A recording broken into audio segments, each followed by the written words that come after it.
This podcast has a case of the Mondays.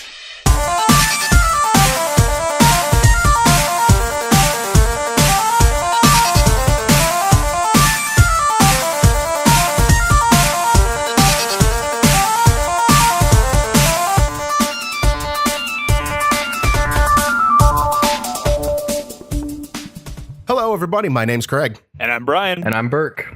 And I'm Michelle. And this is Get Dunked On, the podcast. Yay! There it is. And the crowd Good goes job, wild. guys. Thank you. I did such a good job. I remembered my name this time, guys. That's the hardest part of this. I like how that's a problem every once in a while. Yeah. And the order to say it in. Just saying. I'm still waiting for Michelle to introduce as Madaisy. Yeah. I can't call myself that. Like, that's different. No, you can. That's totally what it is now from now on. You shall and forever will be known legally and informally as Madaisy. I did have somebody the other day at work like stumble on my actual name and called me Michelle, and I was like, that doesn't work as well as Daisy. They called you Mama Michelle? Yeah, because they like forgot my name and just kind of stumbled over the first syllable. Oh, I thought you were saying that they called you Mama Michelle. Well, no, I do get called that too, actually, by one of my coworkers who's a good friend. Like, she calls me Mama Michelle because I give her life advice. Oh, so you're like the you're like the group mom, so to speak. Yeah. Okay, yeah. I mean, every work needs one of those, I think. Okay, so I'm actually. Do you guys remember a couple weeks ago when I said I had that craziest dream that you guys were all in? Yes, and I want to know more. Okay, I'm actually like so glad I wrote this down because I would have forgotten all of this. And I also just want to note that it's going to be kind of nonsensical because like I woke up, I tweeted about it, and then I just immediately started typing every little detail so I wouldn't forget it. So just kind of bear with me about the way it's written. Okay. That's fine. That's not an issue here. It's dreams. You know how these things work. Exactly. All right, so Craig and I were just abducted by two random dudes. No idea. Okay, it's starting good. I love it. Starting Those real two good, dudes are- guys. Wait, I'm is this- abducted, I guess. Is this a dream or is this fan fiction? I want to know. It kind of reads like fan fiction because there's a bunch of X-Men in it, but Yes. it wasn't meant to be fan fiction and it was completely a dream. So we're abducted and they took us to this prison that was actually just in a barn. And Angel from X-Men and two other random people were locked up. And the two people who were locked up, one had the ability to talk to animals and then one was just like generically super strong. So we're all searching the prison and we didn't find much of anything. A super strength is finally able to open the door, but it triggers a silent alarm and we all get rushed by the guards. Angel flies Craig and I out of there and the animal talker... Hold on. We're just wandering around this prison? Yeah, that's in a barn. Like, we're wandering around this barn that's also a prison. Very bad guards. They're like, fuck it, just let them walk. They won't find anything. It's not like the barn has cages inside of it. It's literally just like an open inside of a barn. Yeah. And the whole outside of the barn is, like, what's locked up. And so they left a person with wings, somebody with the ability to talk to animals inside of a active barn. Were there Yes. animals in the barn? No. Oh, well, that- that guy that'd have been a lot more was, fun. I mean, that may as well just been a normal dude. Like, but I appreciate that your dream logic allowed you to know that person's power even without like them demonstrating their power. I can talk to horses. There's no horses around. Shit. Oh, man. So funny you should say that, because what happens next is that Angel flies Craig and I out of there, and the dude who can talk to animals talks to all the animals that are in the surrounding forest, just waiting for his command, and they stampede the guards. Oh, wow. So he's kind of like Aquaman, but on land, like where Yeah, he can basically. summon all the animals and talk to them. Basically. Land woman? So then those two just leave. Angel flies Craig and I to a nearby city, and we walk into a store and we immediately get arrested. I have no idea why. Dang. What did you guys do? I don't know. We murdered somebody, I guess, and just don't remember it. What are these, the guards of Skyrim that just know you from like at a distance? Like, Halt. stop. Yeah, halt. They just instantly know. That's kind of what it felt like in the dream. So we get locked up into a cell that has strange electric doors, and Jean Grey also happens to be in the same cell for some reason. The doors look like glass, but they aren't because none of us can break them. And if Angel or Jean touch them, they would get electrocuted because it's like an anti-mutant measurement on the cell. And then a girl from my work, my real life work, is a security guard in this dream. So she just casually strolls into the cell and she holds a giant taser aimed at the door, and the prison goes under a lockdown for a security breach. So I'm just like sitting on the floor in front of her underneath the taser. Craig's behind her and the two X-Men are in the corners. And Jean uses her powers to hide the group from everyone, but doesn't hide the girl from my work that's a guard. The doors of the cell slowly slide open, and the guard uses the taser, but it has no effect. She gets knocked out by this other random dude, who is one of the two that initially abducted Craig and I. Damn, that bastard's back again, Michelle. Yeah, Warring factions of people who want to abduct you. Okay. Yeah, and like these people don't have names or faces I recognize at all. So it's like Metal Gear Solid style, where they're like almost like blank potato faces. Pretty much. Okay. So he waits at the cell for a while. Now I'm just imagining Mr. Potato Heads trying to take us in. He's at the cell wondering why a guard would be protecting an empty cell. And then Jill flies down and knocks him over, and then flies all three of us out of the prison. His wings start to fail because he's tired, so he can no longer protect us, but Jean will, and so Angel leaves. The three of us happen to find my cousin, who has been searching with my car. Now, have you guys seen my car? As of recently, no. Okay, so it's a Chevy Spark, so I don't know if you've ever seen one of those. BRB, but Googling. They are super tiny and not a great car to be searching for missing people with. It's not exactly. No, it does not look like that would be the best vehicle for searching. No, it's terrible, but that's what he's searching for us in. And we just happen to come across him. Please tell me it's bright green. No, it's bright blue, actually. Oh, I see that one too. It's like a little blueberry. Okay, all right. So he happened to find us because Professor Xavier was actually watching over us, of course. Of course.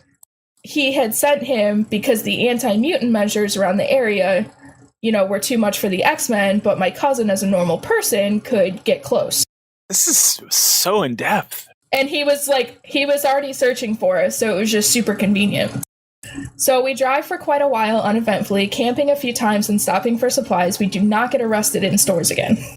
Yay! Craig and I keep arguing about keeping the receipts because he's using a credit card that he has on him, and I'm like yelling at him to pay him back, and he's arguing with me about how we're in a survival situation and I'm worried about the money that he's spending.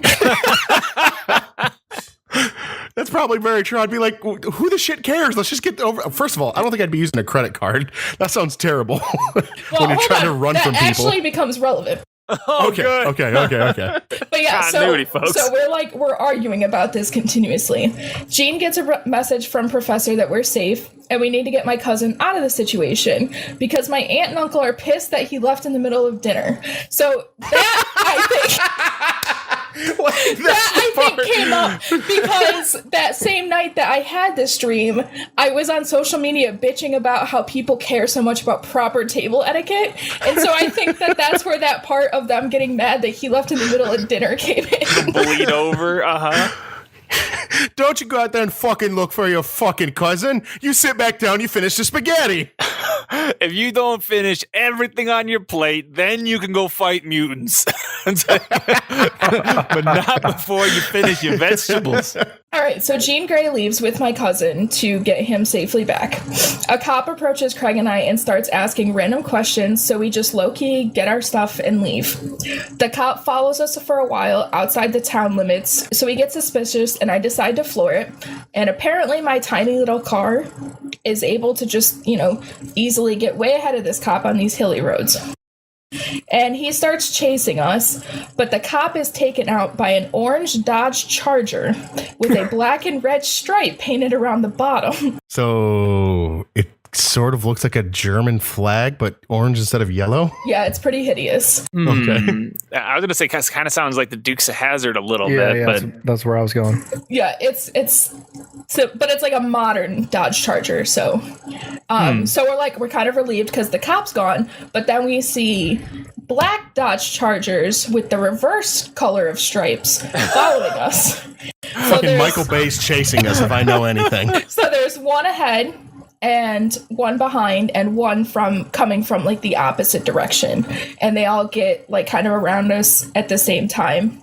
So Craig's like, oh, they're surrounding us, and I'm like, I know, stop being a backseat driver, I'm already nervous enough. Shut the fuck up, Craig.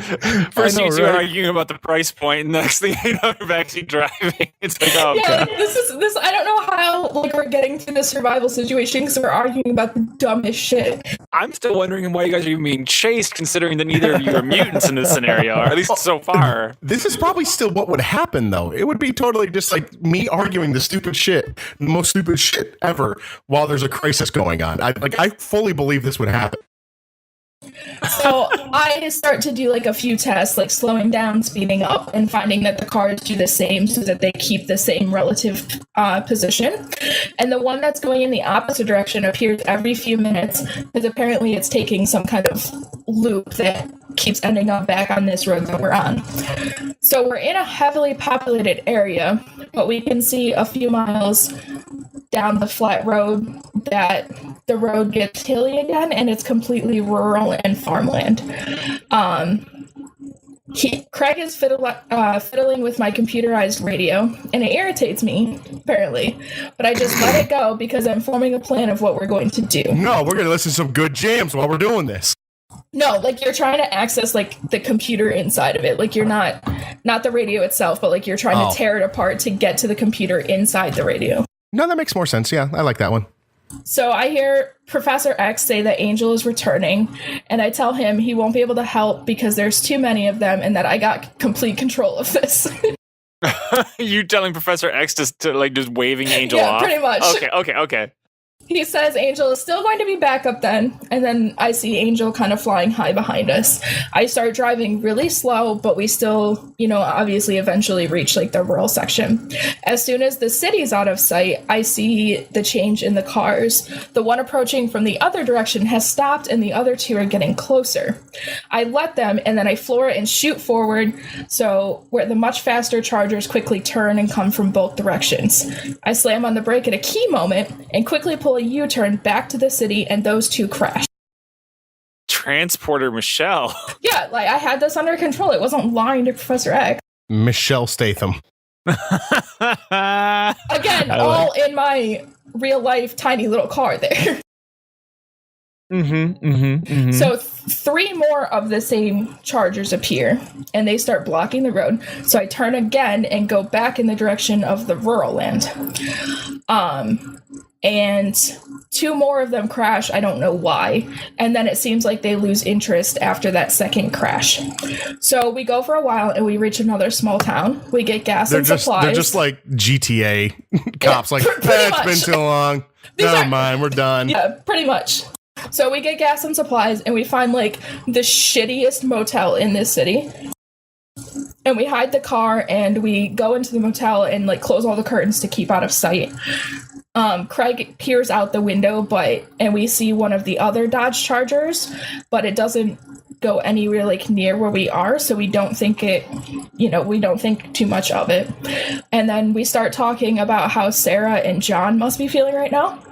Because their opinion would matter at this point. Yeah. Well, one of them, Bert, Clearly. no, but I actually meant my boyfriend John is what I meant. Because we're like talking about our significant Wow, others. Craig, you know my whole name? I do sometimes. Is it bad that I knew that Michelle was talking about her boyfriend? and like when Craig said that, I was like, wrong. Oh no, I was completely wrong on that one. So at this point, I kind of go into hysterics and I start rambling about stupid table etiquette again. I guess because my cousin had to leave because of it. And I remember how Burke was talking about how he would want iced tea instead of wine, because that's a real tweet that he sent. Damn straight. That you're Damn straight. iced tea over wine, like for what scenario, or just overall in life? Probably overall in life, but I have no idea what this when this was. It was that picture of the proper table etiquette. Yeah, that's right. I was like, yeah, I remember. And it specifically labeled like white wine glass, red wine glass, and you're like, what if I want iced tea? That's right. Yep, I remember now. So like in the dream, like I'm thinking about the fact that you want iced tea while I'm thinking about this table etiquette thing. So Craig's like, okay, like you need to get some sleep, and Craig's like, I'll keep some watch. And he grabs, the shitty little alarm clock that's in the motel room and a computer that looks like it's from 1972, which doesn't look like it can do much of anything. And I go to sleep. So then my dream view cuts back to the original 2 abductors, who check into the motel because they have apparently found us. They walk in with 2 guns each, tie and duct tape Craig to the chair he was in, removing all devices out of reach of his hands. And they throw cold water on me to wake me up. The guy points one of his guns at Craig and the other points both of his guns at me, and he demands we write down our social security numbers, bank account numbers, and credit card numbers so they can eradicate all traces on them. Ha! I don't even know those numbers. So I inform him I can give him my social security number, but I do not have the rest memorized, nor do I have the information on me anywhere since my wallet has been long gone. So I write down a mostly accurate social security number for me. They seem satisfied and tell me I have 10 minutes to convince Craig to do the same thing. I just look at Craig and he just starts shaking his head. And they kind of wave their guns at us. I go over and I tell him that I gave them a fake number, obviously whispering so they can't hear this. And he looks at the floor where he's tapping a button with his feet that's connected to both the shitty little alarm clock and the computer. He tells me he just needs 1 minute to do whatever he's doing. I walk away, but they point the guns and demand I stay close because they haven't gotten Craig's personal information yet. I continue to pretend to talk to him and write information down, randomly saying more loudly that he used multiple cards to increase the tracking, and that's why I'm writing so much. So that's why Craig was using a credit card, was so that not that they could track us, but so that the good guys could. So Craig, you were thinking. Yeah, that's how that works. Not bad guys. I'm here. Apparently, yeah. So they seem satisfied with my answers, but they keep the guns pointed at us. We hear glass shattering and an alarm goes off because for some reason this really shitty motel just has this really obnoxious alarm. One of them hits me across the head with the gun, and I pretend that it knocks me out. And they yell at us to stay here and go out the door to check on it.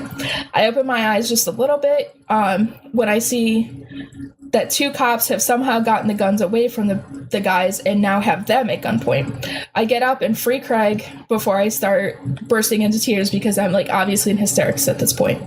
And he tells me to look at the cops who have come into the room, and it's you guys, Brian and Burke, dressed up. Yes! Oh my god, I love it. Brian, I'm imagining you as the Super Trooper, the local Super Trooper cops. Yeah. And I'm one of the other local.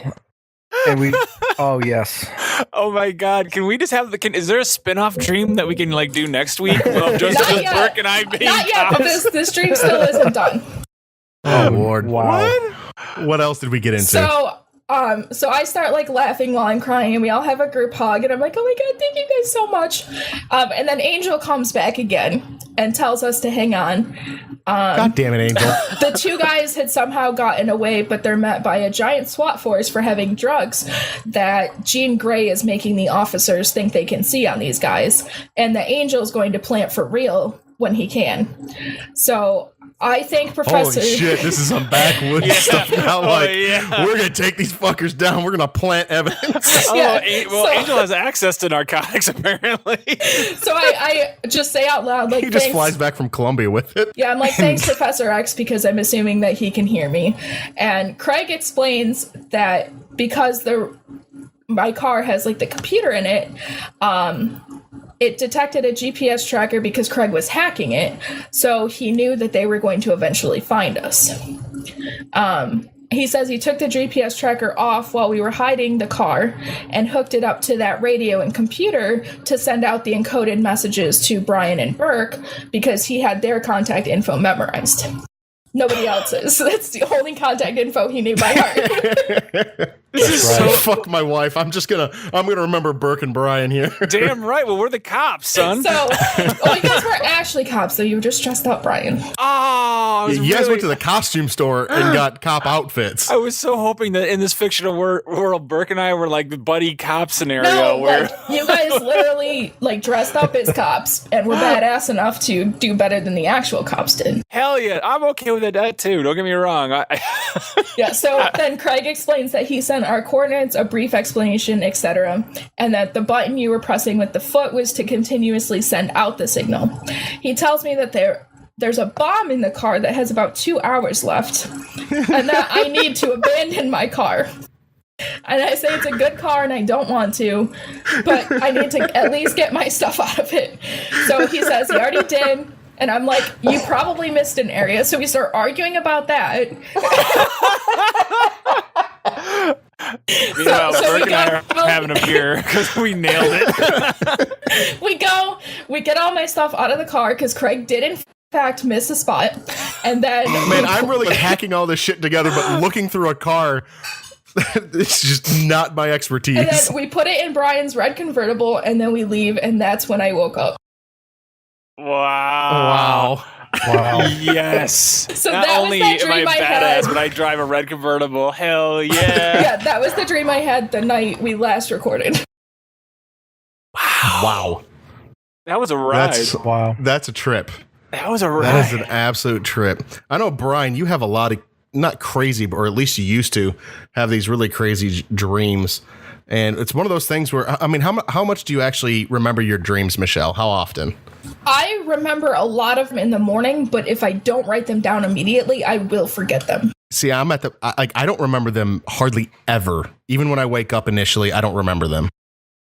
Yeah, I mean, I remember my dreams for the most part, but I mean, my dreams are crazy. But man, oh man, Michelle had really an amazingly good and convoluted plot that had like twists and turns and like the fact that your fictional version, Craig, was not only hacking things, but knew there was bombs and was taking this stuff out. And Michelle's faking, like getting knocked unconscious, but really what? Like there was a lot happening there.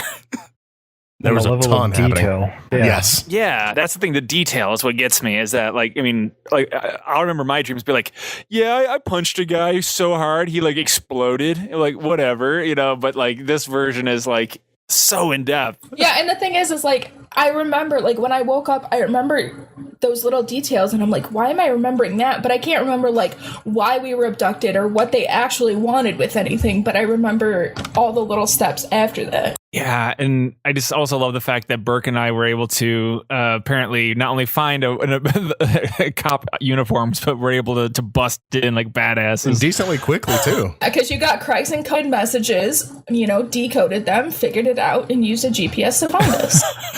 I have all that shit laying around. You give me so much. I know maybe it was just Burke, but you give him a lot of credit being able to figure that out. Well, you're giving me a lot of credit to hack all this stuff together and to think of all this stuff. I think I'd be just as much in hysterics as you would be. Just like, ah! And also, I like the fact that I drove a red convertible at the end of this. Like that actually does seem decently plausible, I guess I should say. Well, I mean, I do love convertibles. Yeah, and you kind of had a maroonish one at one point, but yeah, amazingly enough, they called it candy apple red, but my ass, it was not candy apple red. No, it looked more purplish. That one was way darker than that. Oh, it was not even close to that. But that was the official paint coloring, even though it was a lie. Okay, so what we were wanting to come together and talk about today, for our general topic, is we had the idea of just talking about jobs and kind of job experiences. And I know, Michelle, you had a couple questions about jobs that we were going to kind of just go over a little bit.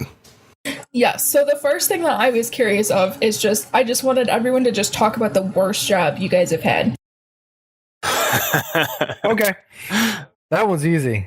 I like Burke, that you sound one. like you got one right away. Yes. So there was one summer I was home from college, and I didn't think I was going to work at all. I wasn't going to get an internship or anything. Well, my buddy goes, hey, I was getting bored playing video games, I guess, all day. And my buddy goes, hey, you want to come work? There's a steel shop that you can come work for or work at. Sure, why not? Not thinking, it wouldn't be air conditioned. Going to be hot as hell. It's in Houston in the summer.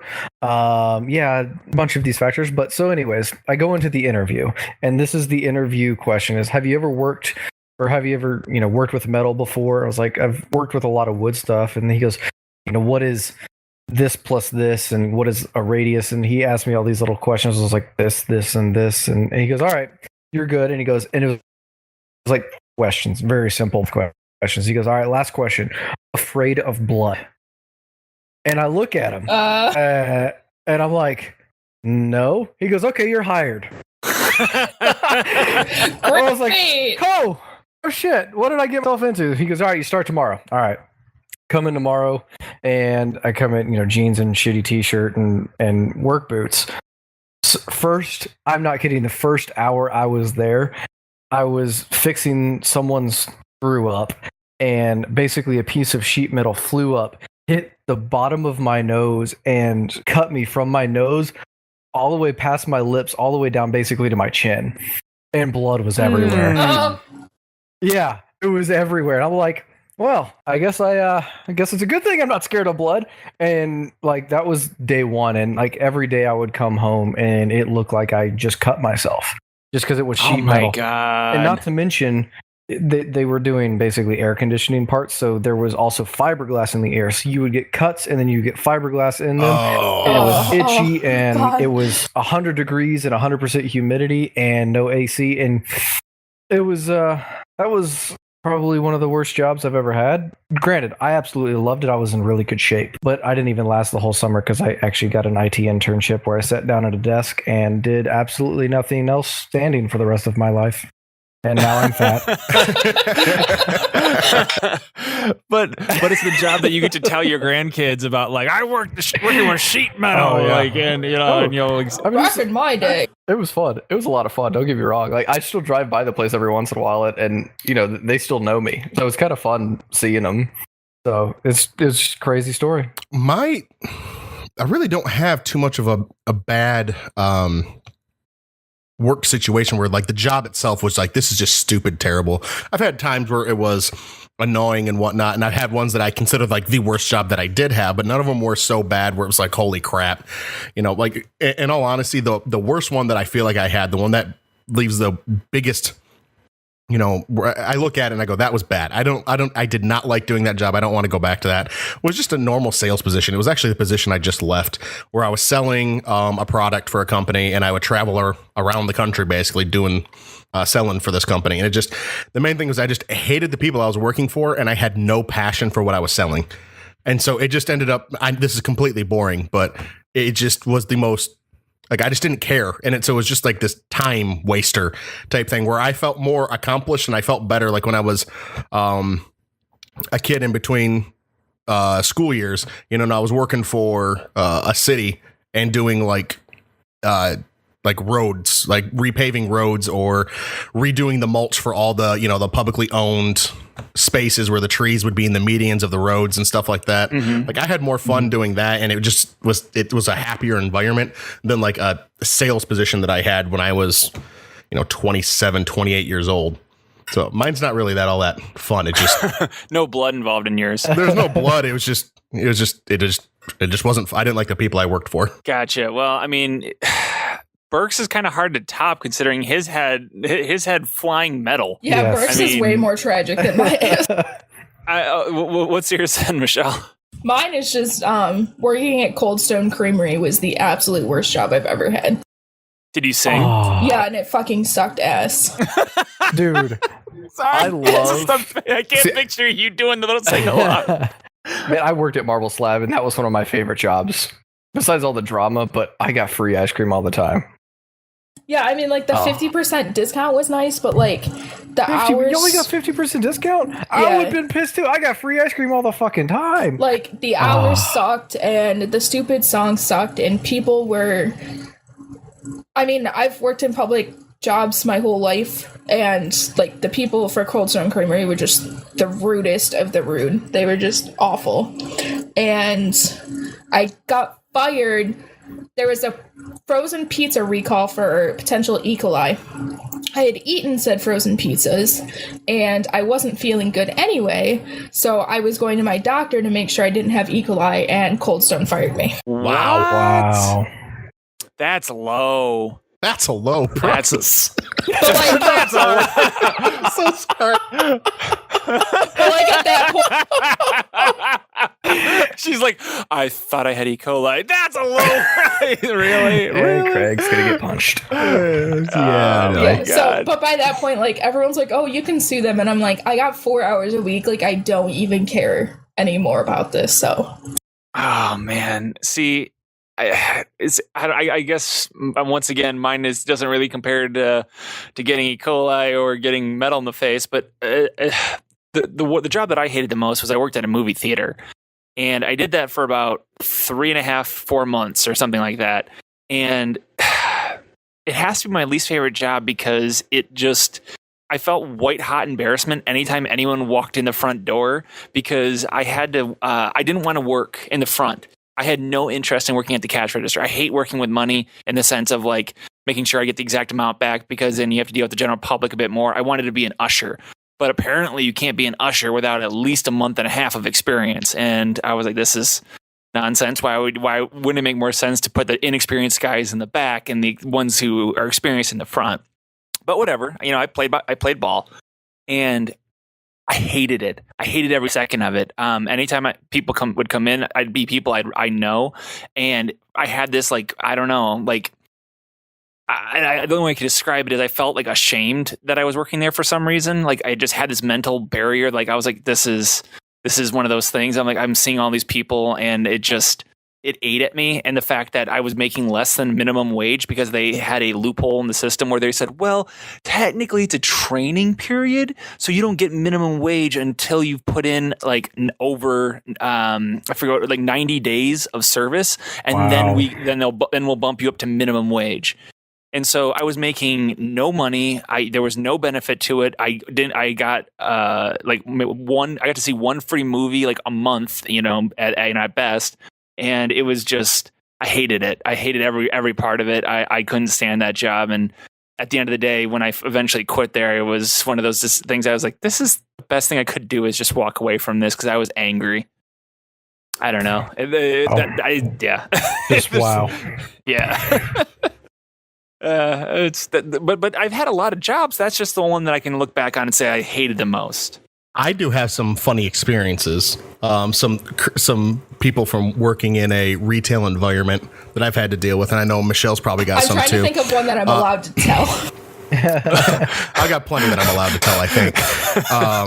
One of my favorite ones, and it was the first one where it was just weird, where I went, what just happened? I have no idea what just happened.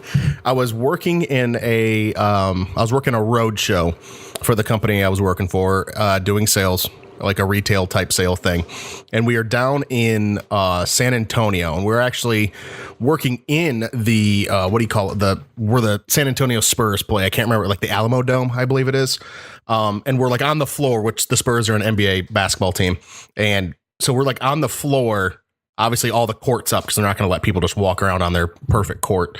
But we're selling on the floor. So I'm looking up and I'm looking into the stands, like if you just looked up and whatnot. And it's this the huge arena is just filled lines of, you get about 10 feet by 10 feet worth of space, or 10 by 20 feet worth of space to sell your product. And I'm sitting there and, I'm trying to talk to people. I'm trying to get people involved to come over and talk so I can try and sell them on stuff. And I go up to this one guy, and he's got an Assassin's Creed 3 shirt on. And, I'm just kind of working on, this is, I think, the second show I'd ever done. It was like the second weekend I'd ever worked with them. So I was trying to, just to get out there and kind of work on my speechcraft and how I wanted to talk to these people. And so I go to this guy, he's got the Assassin's Creed 3 shirt on. I go, this guy's not going to be, more than likely, we're selling like $7,000 beds. This guy's probably not going to have the money to do this, but I just need to practice talking to people and figuring out what people might ask me and whatnot. So I go up to him, I go, hey, Assassin's Creed 3, huh? I was like, I really like Connor in this new one. What'd you think? And he turns to me and he goes, I'm a part of a paranormal investigating group in Missouri. I was like, what? He goes, yeah. That was not the answer I was expecting. Yeah, we go through and we try and search out ghosts and supernatural things in the Missouri area, and we're looking to grow our group. So if you could, we've got a website and we've got a phone number. So give me a call. We meet on weekends. And we meet every weekend, and you have to meet with us. You just come to Missouri where I'm at, and we'll be able to go over all this stuff. And he hands me a card, and it's literally a piece of paper that like a really thin, cheap piece of paper that he must have printed out like 50 on this paper and then cut them up himself and handed them out. And I looked at this and I was like, what the hell just happened? Dude, you know what I'm imagining? I'm imagining the spoof in Supernatural, those two little guys who were trying to be ghost hunters. Yes, the ghost facers, I think ghost it is. Facers, thank you. Oh my God. That is awesome. That's what it felt like. That's what it felt like. Oh my God.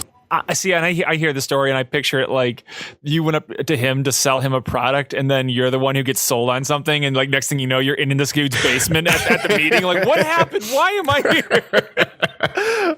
Oh my God, that's amazing. Did you think of any of those stories, Michelle?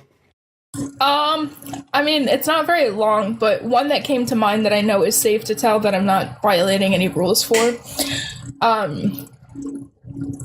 There was this lady who's a regular at the store that I was working at, and she had a kid, and she comes in every week, same day, same time. So I've seen her and her kid frequently, and at this point, she's been coming in for like, I don't know, not quite a year with the son. And her son is at the stage where he's teething. And so on this day that she's in, he's crying and screaming because he's teething and it hurts. So he's, they're in a different line from where I'm at. And the person that I'm helping starts making like smart ass comments about, crying children and stuff. And since it was somebody I knew, I was like, oh no, her son is teething. And she looks at me completely deadpan and she goes, babies don't teeth. That's just an excuse for shitty parenting. And I was like, what? Yeah. And she was like, babies don't grow teeth. People just use that as an excuse to cover up their bad parenting. And I'm like, what the fuck? Like, that's the whole story. But it was so like, because you didn't even understand anatomy. I don't even know what to say to that. Oh my God. See, like I was thinking about like all the different stories that I have a lot of goofy stories about people I worked with, but my brain went to bad people I worked with that are like, funny stories about people that are that I worked with that are horrible at the job, I've had people who are so laughably horrible at their job that it makes you cringe. I'm not going to tell the one story because it's still too relatively fresh, kind of thing. But I will tell a story about when I was 13 years old. So I was 13 years old and I was working at a golf course as a caddy. And I worked there from age 11 to 16, so I worked there a long time. Just to make sure that everybody's up to speed, people that might be listening, can you describe what a caddy is? Oh, a caddy is it's usually a kid, but can be an adult, I guess. But basically, somebody who carries the golf bag of the golfer and just follows him around the course, basically telling him the yardage to the hole and fixing his divots and raking sand traps and all that kind of stuff. So just that's what a caddy is. He's the one who does all the work, minus the swinging, yes, but then also you get the blame for all the stuff every time they screw up. So. That really, I could tell you I could do an entire podcast just about my adventures of caddying, about guys who would, were supposed to be respected like judges and lawyers who would go out on the course and literally piss in the middle of the fairway because they were so drunk. But I could tell you crazy stories about that. But what I'm going to tell you about is one kid. So I saw a lot of caddies come and go. I was on that course for a very long time. And there was this one kid who was literally the worst I've ever seen in my entire life. Okay. Here are 3 brief stories. Number 1, for his first day there, he goes out, does his round, comes back in. He's sweating like crazy. He had no idea what he was getting into. Right. And he calls his mom to come pick him up because he can't drive. So what he does is he doesn't just wait in the caddy shack where he's supposed to, which is literally what caddy shack is. Just basically what we had, a garage. You stood in a garage that was mostly filled with golf supplies, and you just kind of stood around. He didn't wait there. He walked into the clubhouse where all the members are, sat down and ordered a burger. We're not allowed in there, let alone anything else. And he's ordering a burger and a drink, and all the members are looking at him like, what is it? Would be the equivalent of like, what if the waiter sat down next to you and was like, oh man, what a day, huh? It's like, that just doesn't make any sense. So that was strike one. It was, they let him off with a warning. It was his first day, right? Another time he's out there, he's walking on the course, and he goes, oh, he goes, my legs, and he goes, my back and legs have locked up, and he just fell over. Okay, so he falls over. No, he goes, oh God, I can't walk. And so everyone's like, Jesus, this kid, oh my God. So they bring him back to where the caddy shack is, and he goes, oh God, oh, I can't move my legs, or whatever, and they're like, wow, all right, well, he goes, just call my mom, don't call an ambulance, and they go like, okay, whatever. He says, in the meantime, I'm gonna go to the bathroom. So he goes into the bathroom, and then he comes strutting out, right? Like just walking totally fine. And he goes, just had to poop. Everyone was like, what? He goes, yeah, I had to poop so bad. My back and legs just locked right up on me. I couldn't carry the bag anymore. Everyone's thinking, how old are you guys? This kid I was like 13, 14, and this kid had to have been maybe 14, 15, somewhere in that range. Oh my Lord. So we're like, what the fuck is the matter with this kid? But the final straw, okay? The final straw that got him fired and kicked out finally was we did this thing called cart chasing every once in a while. So a golf cart is something that replaces caddies more or less, except for, in a lot of ways. But what a caddy can still do is stand on the back bumper of a golf cart, hand the club, still do the yardages, replace the divots, all that fun stuff. So he was cart chasing for this guy who had a nice custom cart, okay? And it was meant to look like a Corvette, a custom paint job, rims, the whole nine. This kid is standing on the back. He's a bigger kid, and he's standing on the side of it, and he blows the hubcap off of this guy's thing because he puts so much weight on the one side of it. No. That's not the bad part. The bad part is after blowing the hubcap, he slips and he reaches up and grabs the driver and just snaps the head right off the driver. So he blows this guy, and he's just laying there with this like the head of the guy's brand new Titleist driver that cost him like $800 or whatever, and he blew out the rim and everything else. He's just sitting there like, oh no. Oh my Lord. Of course he got fired, but like this kid was a barrel of laughs. Honest to God, it was the funniest thing I'd ever seen. Oh, that is awesome. That is absolutely awesome. Burke, how about yourself? I don't really have any that funny stories that I could at least think of off the top of my head, but I just have some awesome work experiences. I guess probably my current job is probably one of the best ones, just because sometimes I work from home, sometimes I'm driving 300 miles in a day across Houston, but working from home makes that a lot easier. But like, I think probably some of my favorite stories just from work are, of course, when I was traveling a lot. Probably my favorite one was when I was overseas for about 3 months. Just in Europe and Africa, but a lot of the stories I can't tell because not really fun stuff happened in the we don't want to hear your boring daytime. Work went well stories. We want to hear when shit went wrong, somebody was terrible, or something that makes someone laugh. Okay. We can skip you if you've got nothing good. So I just remembered. So I guess this technically isn't a during work. I mean, we were at work. So basically I was doing a project, and it was computer project. So it was happening after hours, right? So we're touching like everybody's computer, and this was actually in Africa.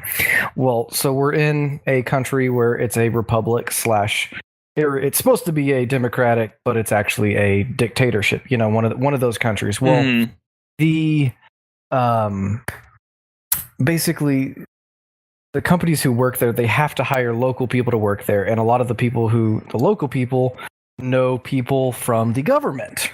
right? Because Mhm. that's how it works. So basically, they have to Right. hire a bunch of people who don't really work or care to work because they're already rich. They work for the government, which takes all this money.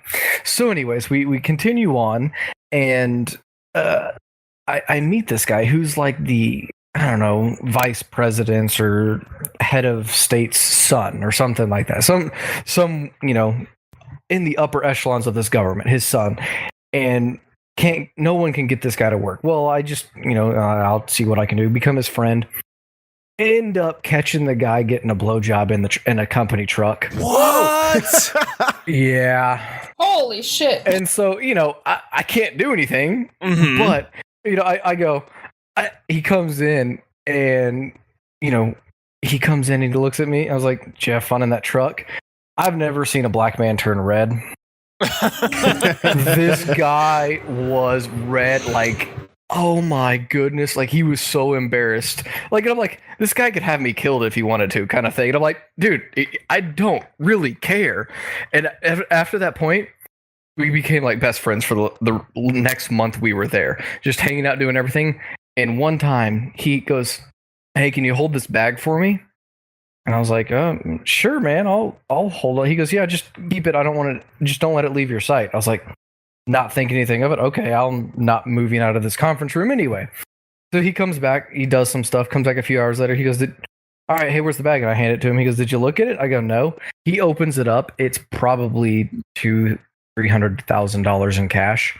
Oh my Holy god! shit. And I'm like, I wish I would have looked in the bag. I would have taken maybe one or two of the bills. Yeah, I'm not I've kidding. never I'm like, seen so much. Like I would never have seen. Like Yeah. I've never seen anything like that. yeah, he was apparently just going to buy some part of land somewhere, and Are he you needed the cash. serious? Yeah, Hold on, let me get the cash out. I need to buy this land Yeah. real quick. and I was just like, unbelievable.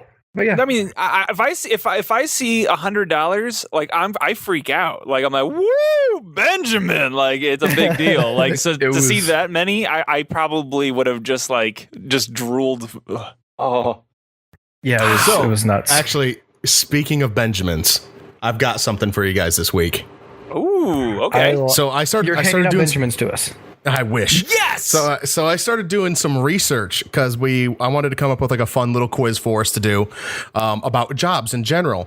And so when I was looking at just goofy jobs. I was like, okay, what's some goofy jobs I can look into? Maybe that'll spark some kind of interest in me and I'll be able to really get into something.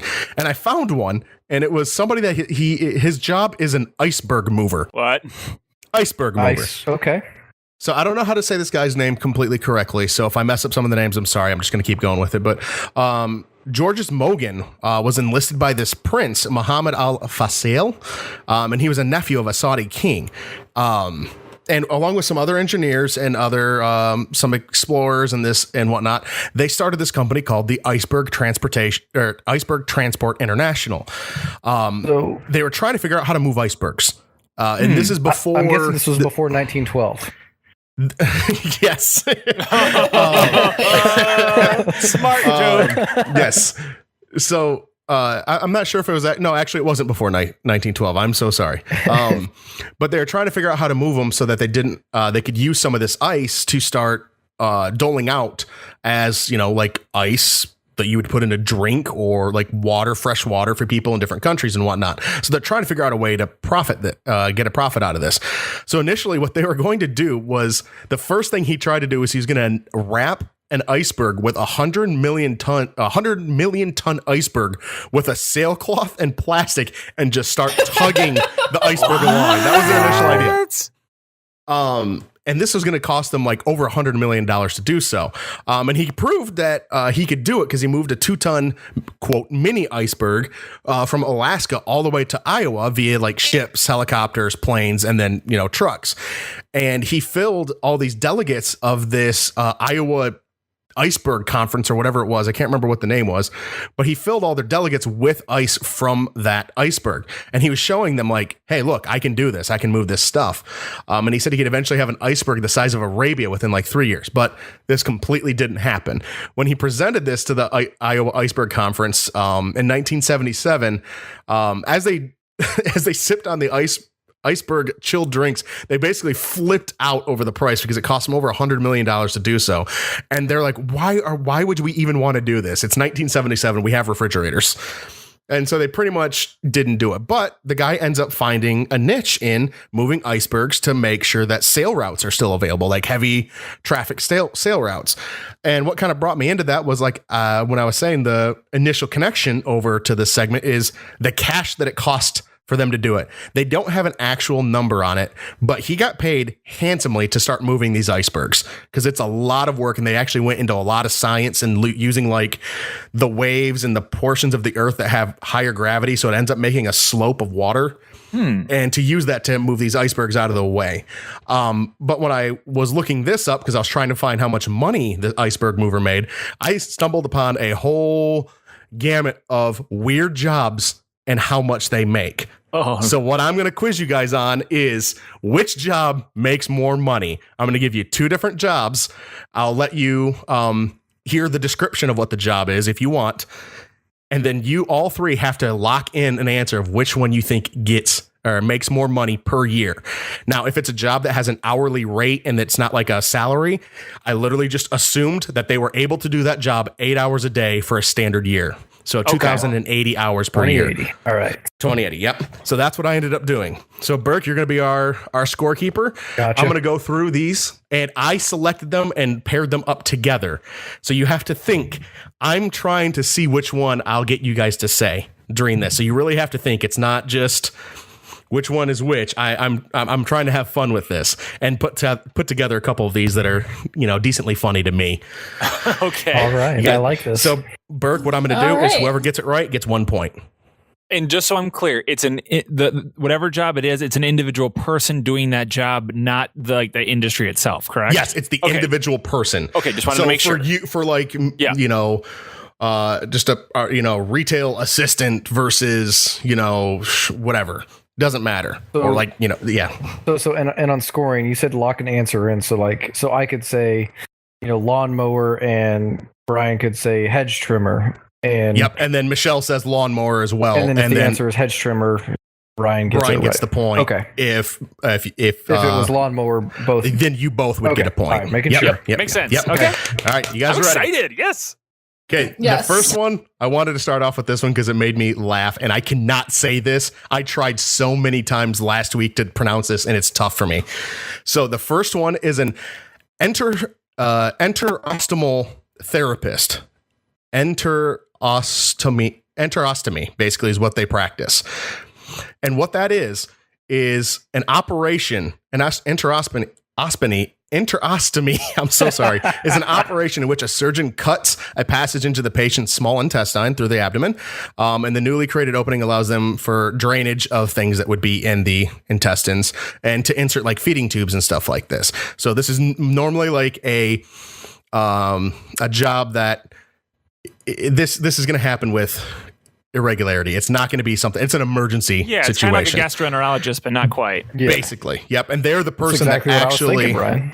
Yeah, that's because we share cop DNA. We both know that. Right. So this is the enterostomal therapist. The enterostomal therapist has not only care for the stoma post-surgery, but also educates the patients on how to properly care for it beforehand. Patients can't leave the hospital until they know how to properly care for themselves after the surgery, and until they learn the therapist is in charge of cleaning and sanitize the stoma form. So basically, they're not necessarily the person that does the cutting, but they are the person that is telling them how to take care of it and showing them how to take care of the post procedure afterwards. Gotcha. Okay. And the second job is an experienced, and that's the key part, an experienced dog food tester. Oh. Which one makes more money based on whatever information I found on the internet? Okay. I love this because they are related. They're both stomach related. I think I know my answer. I mean, obviously, the therapist is the obvious choice, but I'm going with the dog food tester. I'm also going with dog food, but I actually have a logic behind it as far as why I'm choosing this, and that's because in the medical field, if they don't actually perform the cutting of the surgery and are just doing pure patient education, they don't tend to get paid very much. I'm gonna go with the surgeon. Are you gonna go with the therapist? Yeah. Okay. All right. So between the two, the one that makes the most money is the experienced dog food tester. Yeah! It's fucking ridiculous. So the amount of money that the therapist will make is $74,639,000 a year, Okay. or and you're telling me a $74,600. dog food That's actually tester more than I makes thought. More than that. An experienced dog food tester. And I had to look at the experience portion because otherwise it just wasn't fun. The experienced dog food tester, and I took averages. So if it said, between this number and this number, I went right in the middle. That's where I'm cutting it. The experienced dog food tester, $75,000 a year. So they beat them by about roughly $400, a little less, $360. See, I was thinking it was the dog food, but I couldn't go with the unanimous, on the dog food. Now that you've seen that one, now you have to start thinking, did Craig try and trick us on the trick? Or is he really just doing the normal tricks? You actually have to think about it. Because I thought about it. Trixies! So you really have to just think about the job because I purposely went in and tried to trick you and tried not to trick you all at the same time. Yay. So we got points for Michelle and Brian, correct, Burke? Done. All right. Okay, the first job, fortune cookie writer. Ooh. Or the second job, ostrich babysitter. I'm gonna go. You know what? I'm gonna shoot from the hip, man. It's All right, and don't give reasonings. We'll get reasonings afterwards because you don't want to sway somebody. I'm gonna say ostrich. Okay, Burke or Michelle? I'm going with fortune cookie writer. And Burke? I gotta go with ostrich. And the one that makes the most money out of those two is the fortune cookie writer. I thought living animals. Like I figured, they got to care for a living thing. So No, fortune cookies are serious business. The average salary for a fortune cookie writer is $40,000. Are you kidding me? The average salary for an ostrich babysitter is $31,200. You are joking me, right? Okay. I looked up why. Yeah. I looked up please tell me why, Brian. I want to know why. The fortune cookie writer, I can't get any whys for if Because there's they anything. have to be psychic, apparently. Because, No, because we have to think of 5 different lines and we print it 1 million times. That makes fucking sense. The ostrich babysitter, to take care of an ostrich, all you have to do is make sure no one steals them and that they don't peck the shit out of each other. That's what I read. They take care of themselves completely. So you basically just go, yep, there's still 5 of them, and you just move about your day. All right. The requirements were partially completed high school. So, all right. So we have the for the third one. So what? Who got the points on that? Michelle and Just Michelle. Just Michelle. Michelle. Okay. So she's 2-1-0. Yep. Okay. So the third set here. The gum buster. That was the only term I could come up with for it. It's the person that Gum buster? they purely get the gum off the bottom of tables and scrape it off of wherever it is. Like that's their literal job, is just getting the gum off things. That is a generous name. Yeah. And the other one is called Oshia, and that's Japanese, and I don't know how to say it, but they are the people that make sure trains are full before they take off from the substation. The butt pushers.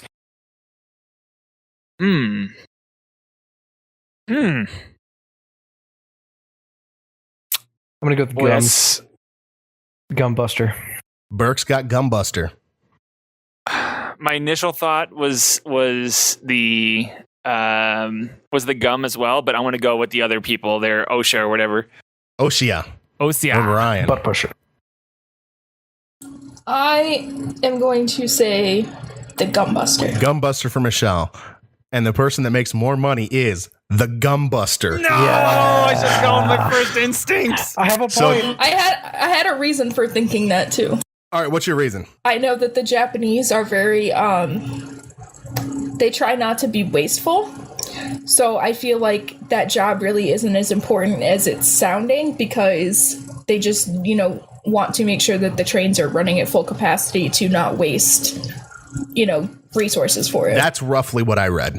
Is pretty much this person it's not like a full-time position. Like I said, if it gave me an hourly rate, I assumed 20-80 hours for an entire year. So some of these are like that, where I just had to push it all the way up to C, but they were not a big thing. I mean, this is a country that leaves cats as station managers. So. Yeah, so. But the Gumbuster makes roughly $29,000 a year, and the Oshia makes just under $18,000 a year. See, and I mean, I should have known just based on the fact that they gave him such a fancy title of Gumbuster. I mean, like, it's like, I mean, realistically, we call that just scraping the gum off the desk. Like, we get that. Like, but no, they have an official title of Gumbuster. Okay. Next one. We have the sommelier. I think that's right. It's a wine steward. It's usually someone that works in an upscale restaurant and is in charge of everything related to the business's wine collection. If customers have questions or they want recommendations, that's the person they go to ask this. But they're also the public facing part. Part of their public facing part of the job is they would go to these wines and they identify them. They buy them from the distributors. They monitor the condition of the wine cellar, and they work with the chefs to prepare the foods and stuff that so they can have like a good pairing of food and wine with all that. So you have the sommelier, and the second job is bingo manager. Ooh. I mean, bingo's big business. Like the person who picks out the bingo numbers? It sounded like someone that helped run the bingo operation, not just the caller. Okay. But I did not find a ton of information on the bingo manager. See, the wine thing, it's like, oh, the person's fancy, but at the same time, you know that bingo can get shady. Bingo. I'm going bingo. I am also going bingo. We got 2 for bingo. I would have gone for bingo, but once again, I want to keep that diversity going, so I'm going to go wine. All right, Brian is going wine. Other 2 are going bingo. It is bingo. Yeah! No! Yes! I knew it!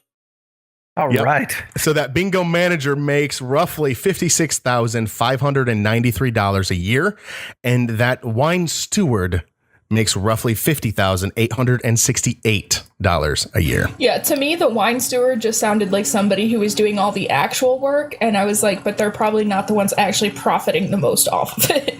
Well, you got to think it's restaurants, so you know. Yeah.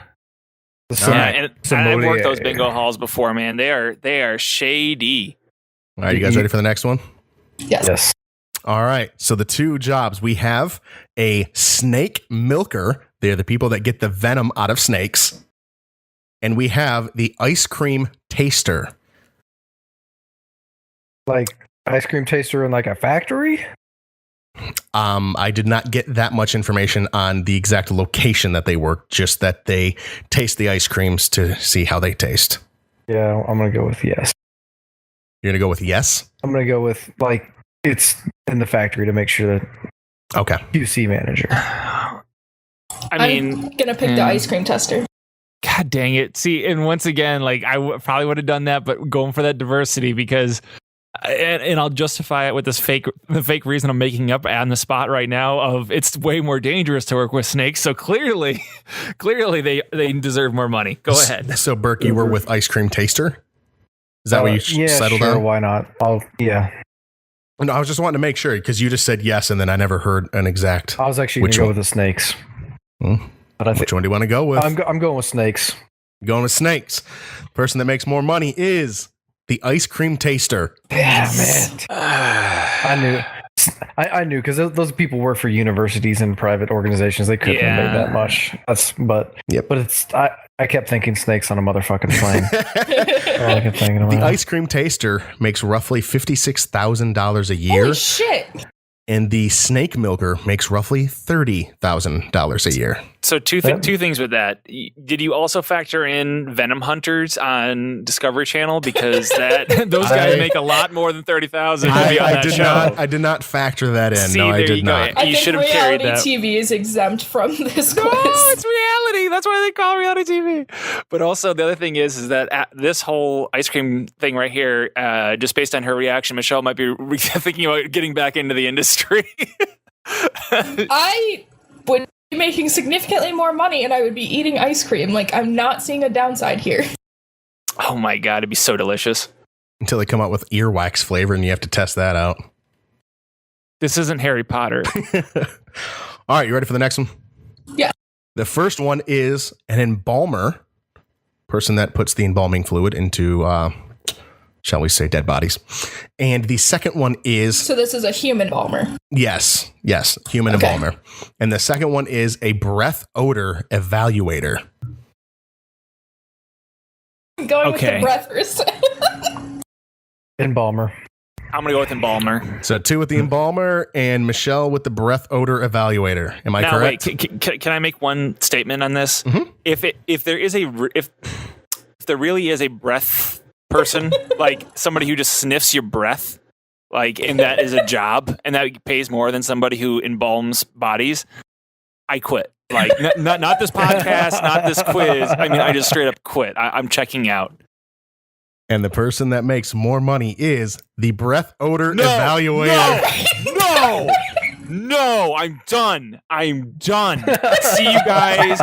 I'm gonna go ahead and play like the sad Hulk walking away music because I am going down the road. Forget it. I'm done. I'm out of here. See you later. So going with what Burke or Michelle, I can't remember exactly who said it earlier. This person, the breath odor evaluator, works with big companies and chemical companies, big food companies, big chemical companies. And their job is to literally have people eat or digest or do whatever it is that would affect someone's breath and have to sit there and smell it for all these different things to make sure that it does not smell bad. That's horseshit. Bad smells are objective. You can't even do that. That's not even an option. This is horseshit. This whole operation is wrong. Though, Brian, I think you might feel slightly better. The breath odor evaluator makes $46,500 a year. That makes me feel worse. The embalmer makes $43,680 a year, so it's only a couple grand. They shouldn't be in the 40s. They should make $6,000 a year. Like if I go at you, that is not a job. They have very refined noses. No, and that's one thing is the Mythbusters they have to go through a decent process of being able to pick out what smells are which. It's basically like you have to have a bloodhound nose where you can go, I smell a little bit of corn with this and maybe a little bit of heat. Like they have to do all of that. If I want to be fat bastard analyzing my fart and saying, well, what did I have yesterday? Like that's not a job. That's a comedy bit in a Mike Myers movie. Like that's not a job. I'm sorry. Like this is upsetting. All right. You guys ready for the next one? Yes. All right, so we have I'm hoping it gets worse. We have a professional bridesmaid. Horseshit. It's not a job. Versus a professional mourner. Oh my God! Neither. That's not. This is the one that's going to make me don't quit. Put the word professional in front of either of those. Like that's a professional wedding crasher. Yeah, and you guys can ask for clarification on like what they exactly have to do. What they do, and it's nonsense. But I'm gonna go with the bridesmaid. One vote for bridesmaid.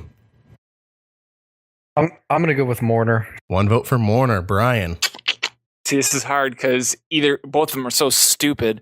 I'm just thinking about like who would pay more money, somebody at a funeral or somebody who's getting married, and I gotta say the person getting married. The person that makes more money is the professional mourner. God dang it! They're dead. They don't even care. Daisy missed one. No. The people that hire professional mourners are the families that want their loved one to seem like they had more impact on the world.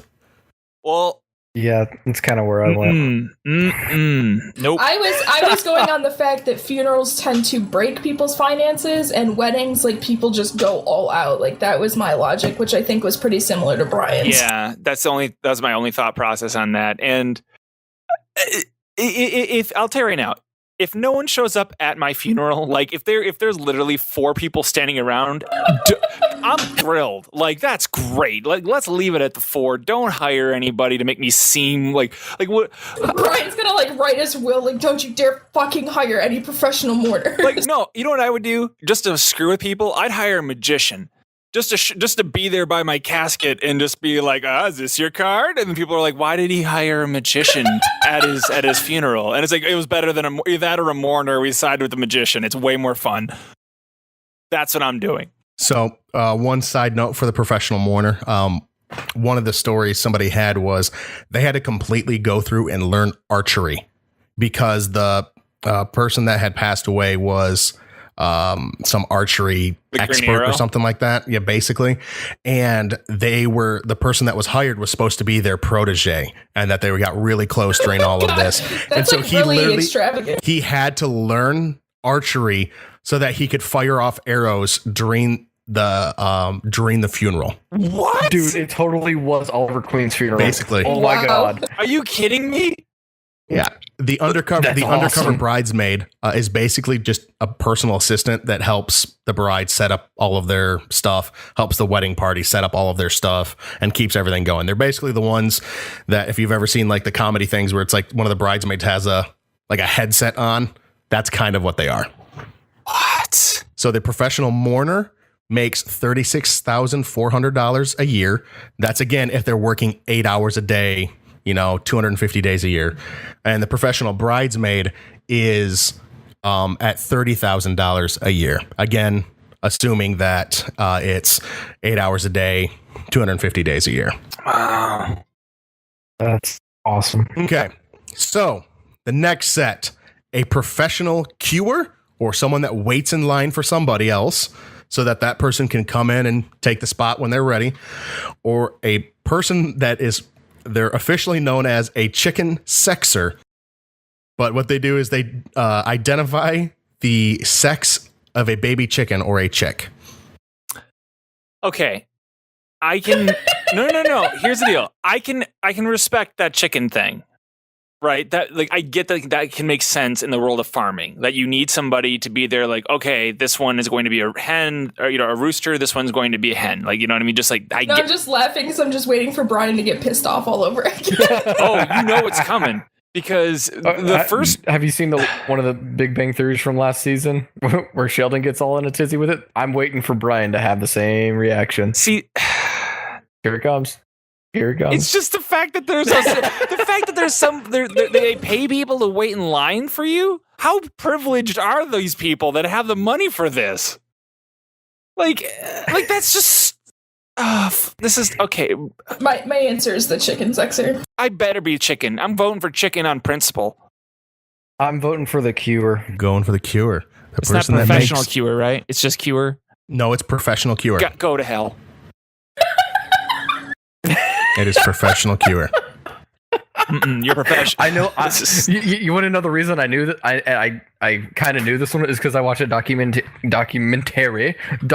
on chicken farmers and how much like the big Tyson and all those chicken places screw those people. Oh, so. Well, actually, I think that was a John Oliver thing. Oh, yeah. No, I saw that same thing. Yeah. That's part of our cop training. We saw that at the academy. And syrup chugging. All right, so what were the votes again? Oh, I thought you said it was. I didn't say anything yet. I said chicken. I'm going queuer. He was clarifying to Brian that it was professional queuer, not Brian just asked, queuer. is it a professional queuer? Oh, Or is it just queuer? And I said it is professional queuer. All right, let's go. All right, so which one did you vote for, Burke? Queuer. Queuer, and the other two were sexer? Mm-hmm. The person that makes more money is the chicken sexer. Damn it. Oh, there's justice in the world again. So they make about $60,000 a year. And the professional queuer, because there's really not somebody that waits 8 hours a day, 250 days a year. I had to extrapolate, how much they average on hour. They make $41,600 a year. That's still not bad. That's still not bad. For wait, like what? What's just stand in line? Yeah, they just stand in line. That's all they do, and they basically the tips quote the tips for it, where you got to be able to know how to communicate with other people, and you got to be able to figure out how to entertain yourself in a situation like that, where you're just like, okay, I got to have a Nintendo 3DS, or I got to have my phone with a good charge, or some music, an audiobook. Got to get used to talking to people, stuff like that. So, all right. I've got two more for you, and they are somewhat not the same thing, but they're in the same realm. The first one is a funeral service manager, and the second one is a bereavement coordinator. Bereavement coordinator. Yeah, I want more details on A that one. bereavement coordinator helps families who have lost or have a terminally ill loved one. The individuals in this career handle a variety of tasks, such as making funeral and memorial service arrangements, arranging counseling for the family, and providing information as needed to the bereaved. They act as the main manager of the volunteers, the medical staff, or any others that might be involved with the situation. These professionals can work in a variety of settings, including hospice, nursing homes, hospitals, and home health. I vote that one. The bereavement. Okay, we got one vote for bereavement. I'm going with the funeral service manager. And the funeral service guy just They plan, direct, and coordinate the services or resources of funeral homes, including activities such as determining prices for services or merchandising and managing the facilities of the funeral home. They don't get cuts of the casket price, do they? I do not have that information. I'm going with funeral home. You're going with funeral service manager? Yeah. Okay, so 2 for the funeral service manager, Brian with bereavement coordinator. Mm-hmm. The answer is the funeral service manager. Yes. That's such a racket. It is. It is. Had to go with That is, it's only second to weddings, I think. So Yeah. the number for that is, for the funeral service manager, they make $79,930 or $79,930. The bereavement coordinator makes $52,328. Well, it's like Benjamin Franklin always says, there's only 2 things that for sure in life: death and weddings. Wait, what? All right, next one. A genetic counselor or a childbirth educator. The first one. Say those again. A genetic counselor or a childbirth educator. I need to know what a genetic counselor would do. A genetic counselor educate individuals, families, and communities about inheritance, testing, management, prevention, resources, and research in genetic counseling. They explain family history and the chance that a condition will occur or reoccur. Counsel an individual or family to promote informed choices and adaptation to the risk or condition. I'm going with the genetic counselor. Okay. The childbirth educator is a childbirth, can teach preparation for childbirth classes, labor comfort classes, sibling classes, adoptive parent classes, grandparenting, cesarean preparation, infant care, et cetera, et cetera, et cetera. Which one was Brian going for? I went with the counselor. I'm going with counselor too. So did all 3 of you go with counselor? Yeah. Okay.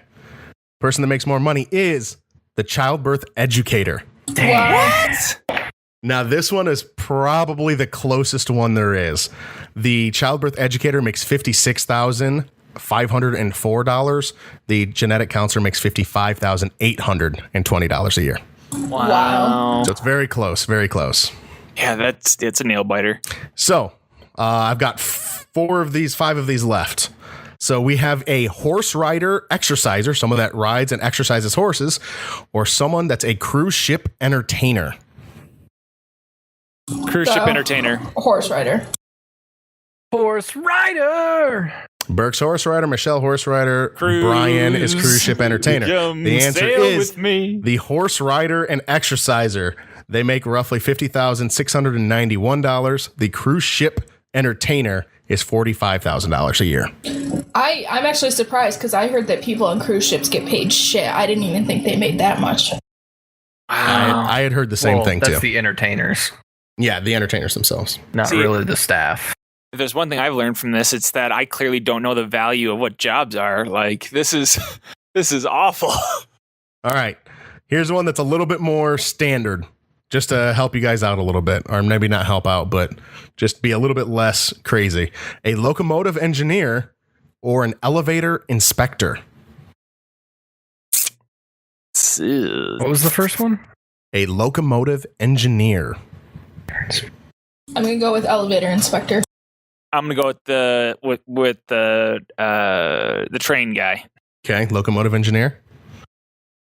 Elevator. And the answer is locomotive engineer. Yeah, I got one. They make $63,620. The elevator inspector makes $59,495. See, I figured that there's only a few of those guys left, so they have to get paid more than your average like elevator person because there's too many elevators and there's a lot less trains. So just by by that logic, they had to get paid more. Okay, now we're going back to the what kind of categories here? We have a soil conservationist and a clinical ethicist. Describe the second one. The second one is, I'm going to read it as they put it. Issues such as right to life, stem cell research, and cloning can often be found in the day's biggest headlines. Emotions can run high both sides of these important topics, and they often spill over to political arena as well. A clinical ethicist takes an unbiased, nonpartisan approach to examining each of these issues and providing input that helps shape how patients, their families, doctors, and hospitals deal with these difficult situations. A soil conservationist, their main job is to come up with plans to prevent erosion and develop practices for sustainable land use, mostly by performing land surveys. Whether working for the private sector or in the government, conservation and green issues have taken an added importance in these recent years. This is especially vital in areas of the country susceptible to impacts of erosion such as coastal areas. Ugh. I'm going with the soil conservationist. I'll go with the one that you gave the length explanation for just because you read the whole thing. Okay, so the clinical ethicist? That's the guy. Okay. Shit. I'm gonna go with the oil guy. The answer is clinical ethicist. Yes! Right.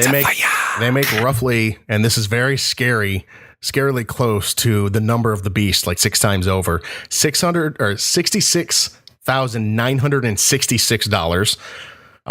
And the soil conservationist makes $62,228 a year. You know, if you turn the 9 upside down, that's what Illuminati. I looked at. Yep, that's what I was looking at earlier. All right, we got 2 left. You guys ready to finish this off? Let's finish strong. All right, Brian, we might be in one that you get pissed off at again. Uh-oh. We have not this one. We have a prosthesist, a prosthesist, or an orthotist. Basically, someone that specializes in designing and fitting artificial limbs, type of thing. And I can go in more detail if you want me to, but basically that's what they do. Or a professional face feeler. I'm going with sorry. the face feeler. What do you mean by face feeler? These are you saying quote, and this was literally in quotes when I looked it up. They are sensory scientists that are trained to use their hands to judge the effectiveness of products like lotions, facial cleansers, and razors. All right, look, here's the deal. Wait. I know that that's the answer because it's the most bullshit answer. But on principle, I'm going to go with the guy who helps out people who need artificial limbs, and I'm going to go with that option because I can't give it to him. Literally, my moral compass says this guy is a scum. So just no. Burke and Michelle. Michelle already answered. Face feeler. Yeah, she's going for the win. I'll go with face feeler. Burke, you're going with face feeler. So help me. The person that makes more money is the prosthesist or orthotist. I'm so glad that's true. Thank but I had God. to go with the face feeler. Like I said, God. I purposely try to throw some in there where people are like, oh, that one seems like the one that should make more money. And then I flipped it on you, and then I flipped it again. I watched a video recently about a guy who got a brand new prosthetic robot arm, and it was like so uplifting, and I like watching the whole thing, and I was like, and then it made me think of that when you were reading this, like face feeler. I'm like, no. I've been watching the ones where they've been making them for the kids, and they look like superhero arms, Yes. and I'm like crying because it's so sweet. Did you see the one with Robert Downey Jr.? Those are the guys, they go through and they design the braces, they design the surgical supports, the corrective shoes, whether it's missing limbs, an accident, or increasing number of wounded veterans returning from wars. These people are the ones that go through and they completely customize these to fit onto whatever appendage might be missing part of itself. Good people. All right, you guys. I'll give you the numbers. The prosthetist makes $67,938 a year, and the professional face feeler makes $52,000 a year. So a $15,000 difference. All right, you guys ready for the last one? Yes. Should we get a tally? Oh yeah, Burke. What's the current tally at? Michelle is winning with a lot. With 9, and Brian and I are tied with 5. Grudge match. So this is know. to determine who's second. And Brian and I can't choose the same answer, I guess. All right. So the two are a professional cuddler and the keeper of the Stanley Cup. All right. Here's Dear the Lord. here's the deal. I'm going with professional cuddler. Here's the deal. I'm gonna go professional cuddler, but for a very specific reason. The world has let me. Because you've hired him? Well, no. yeah, I need one on speed They dial, cost a lot and they of money. charge me a bundle. no, the thing is that like I've been so let down by humanity. It's like throughout the course of this quiz that I'm going to go ahead and assume the worst and say that that's what it is. That there's a person out there whose job it is to show up and give hugs. If it was like the kids, that'd be making them feel better, happy, whatever. That's one thing. But this just seems like one of those ones like, I'm lonely, I need a professional cuddle, and the people pay out the nose for it. So I'm going to say that. All right, Burke, you're the last one. I'm going Stanley. All right, you're going keeper of Lord Stanley's Cup. Yep. And the winner is Please, God. the keeper of Lord Stanley's Cup. Yes. Now, Yes. here's the thing. I'm glad none of you asked for an in-depth on what their job things are for the keeper of the Stanley Cup, because the keeper of the Stanley Cup is also, his job is that because he is also the chief curator of the Hockey Hall of Fame and the vice president of the Hockey Hall of Fame. That is part of your job duties, is to be the keeper of the Stanley Cup, and that is the title. The other two are the titles of the company, but he has the title of keeper of the Stanley Cup. And I was picturing that they were finding some random person I'll pay you $100 to hold this for the next year. Only one person gets to be the person that goes around with it all over the world when they're doing their tour. I kind of figured that it would be someone pretty prestigious within the Hall of Fame and all that stuff. My thought was that it was like the ostrich watcher, because I was in my head it was all you have They to sit there and watch them. just make sure nothing just seriously it's in a glass case, and his job is to look over at it every minute or so and go, it's That's still probably there. something else that helps out is the Stanley Cup. You have to know this trek the Stanley Cup makes every single year. When a team wins the Stanley Cup, I know that every player gets to do whatever they want with it. People go backpack hiking with it. They climb mountains. People have pool parties with it. They'll eat sushi out of it. They'll take it back. There's players from Russia. That's disgusting. They fly over to Russia with it and they play snowball fights with it. It's whatever they want to do as long as it's not damaging to the cup. They get to do. And this guy has to be there for every single one of them. He has to go everywhere this cup goes. So all these people from all these different countries, everybody gets it for a day or two throughout the off season. And they have to go. This guy has to go along with them everywhere. Let's just say that I took it up hiking with me, theoretically, okay? And I have it strapped to my back, and I'm hiking, and I'm like, oh, man, I'm the greatest hockey player ever. Whoops, and I slip on a rock, and I dent the rim of the Stanley Cup. The thing's... What happens? No one will ever hear from the you thing again. is dented. There's plenty of things that have happened to it, and they just try and correct it as best as possible. But will that make the news? Maybe. It depends. I don't know. I've never seen it, but I've never looked it up either.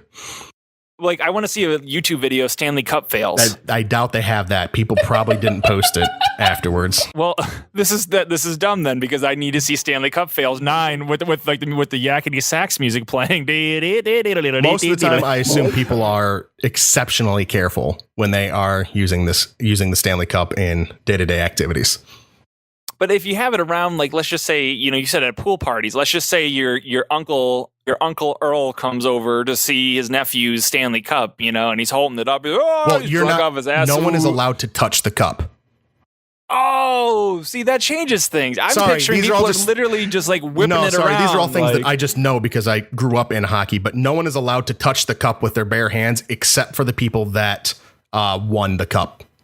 Oh. So your Uncle Bill comes up there. He gets tackled by a security detail because that's why there was a ton of people that were really pissed off because Justin Bieber took a picture with it and he put his arm around it. And since the hockey community is not the most known community, but the hockey community was trying to get Justin's life because they're like, you're not supposed to touch the cup. That's the honor of winning, is you get to touch it. Otherwise you don't. Like, that's another reason for you to try and win it, type thing. Cause that's just that's how it's, because you get to lay a finger on it. You cannot touch it with your bare, you can't touch it at all unless if you have won the cup. Huh. And I like how the cup sustained butter stains and salt damage in 2003 after some guy ate popcorn out of it. The stains remained for 8 days until it was cleaned. Yeah. Like, there's tons of it's got shit dents, just it's got Google will find. bruises because people, stuff happens still. But for the most part, I don't think it's that big. So the keeper of the Stanley Cup makes $175,000 a year, as he is also he is chief curator and he's the vice president of the Hockey Hall of Fame. The professional cuddler makes $166,400 a year. get the hell out of town. Fuck? You are kidding. I am not. I am becoming a professional cuddler I right am now. so good at hugs. Let's get this business going now. Brian, Podcast. Yeah. Brian, I'm going to stop you. Like, you were talking about little kids earlier. Let's draw a line right now. Don't be a professional cuddler to kids. Okay. So just in case you didn't know, the job's I was in my head. I was picturing you were in like a Barney thing where you do you give hugs. You're not helping your image there, Brian. You know what I meant. Innocent, not like you're going to be. I'm just more concerned about the fact that the entire time I kept talking about the Stanley Cup, Michelle kept talking about people disappearing. Not once, but twice she brought up and they were never heard from that again. And dream I'm she had. Things are starting to piece together. that's what I'm saying. Do people disappear in her life on a frequent enough basis to where I should start getting concerned?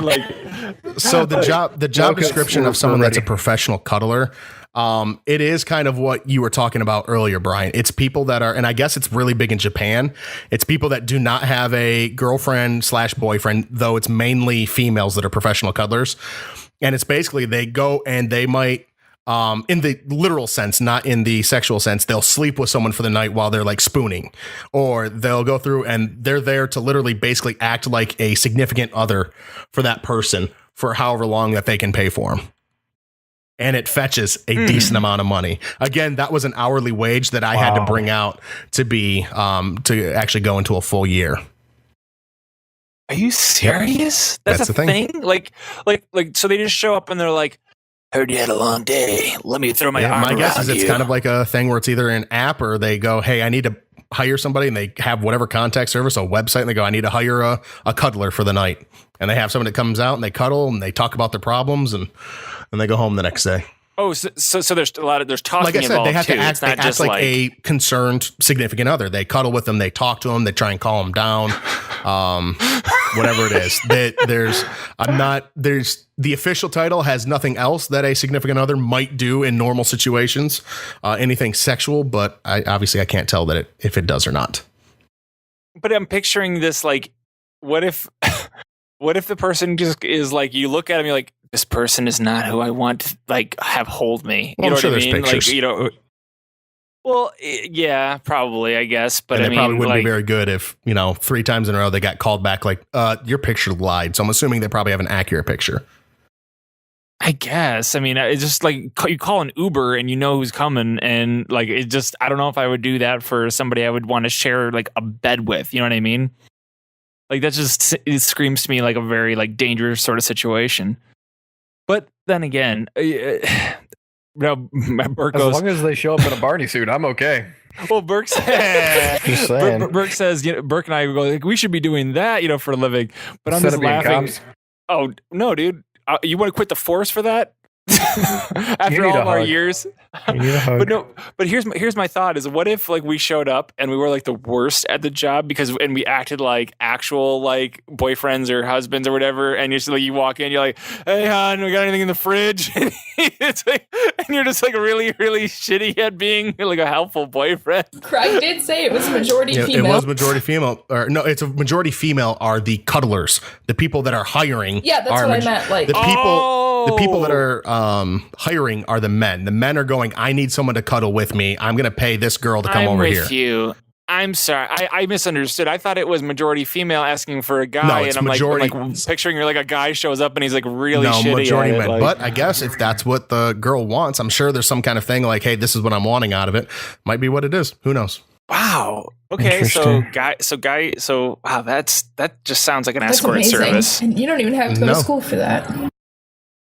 Might help with psychology degree, but I don't think it's necessary. I was a poli-sci major. So, was this a fun type of quiz? Was this something? That was awesome. It was It's eye-opening is what hilarious. it was. I was really kind of wondering, like, what kind of quiz you were going to come up with. Like, I was expecting to be like, so on this form of the taxes, on this line, what does this mean in terms Well, of, that's like, what I said when I was like, you know what, I'll do it. I think I can come up with something because I've done other things. I've listened to other people do types of quizzes and stuff together. So I was like, you know what, I'll try and come up with something that'll be kind of fun. That'll be a way to see some different things that it will be job related and be just fun in general. Well, it was very much appreciated because, as Michelle said, I was worried that it was going to be like how if you have three dependents on your tax form, then what are you eligible for? So thank you very much. It was good. yeah, it was definitely a fun quiz. But I would definitely have to say, though, if there's one thing about this whole thing that I learned tonight is that apparently if you're worried about getting a job, folks, there's a million of them out there, and apparently a lot of them pay better than you think. You're looking in the wrong places, clearly. And when in doubt, cuddle someone. Just cuddle them. Yes. And when you look around and you look at all the different people that all have all these different crazy jobs, the only other person that can beat you if you're a cuddler is that keeper of the Stanley Cup. But everybody else, guess what happened to him, Brian? They were never heard from again. All right. We'll talk to you guys next week. Bye. Let it go. Bye. Next week, the group discusses relationships and who would be good with who. Also, Phil Collins makes an appearance. Make sure to follow us on Twitter at GetDunkedOnPod and find us on Facebook by searching Get Dunked On the Podcast. We will see you all next week.